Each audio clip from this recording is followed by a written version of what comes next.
ওটা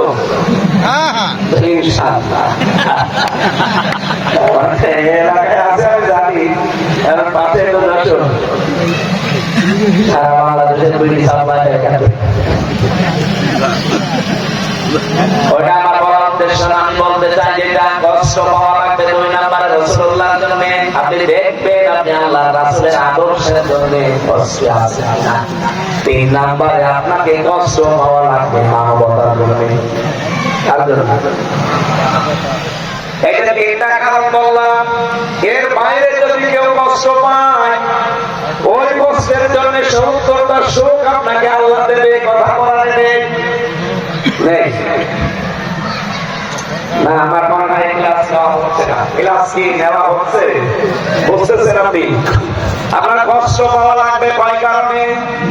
আরো জোরে। কষ্ট কয়টা? একটা। কষ্ট কয়টা? কারণ কয়টা? সুখ কয়টা? এবার আপনি মিলান। জীবনে কষ্ট পেয়েছেন এই পৃথিবীতে আল্লাহর জন্য, রাসূলুল্লাহর জন্য, মানবতার জন্য। যদি কোনদিন এই 3টা কারণে একটা কষ্ট পেয়ে থাকেন, আল্লাহর কসম মাস বি আমার আল্লাহ তার শর্ত পূরণ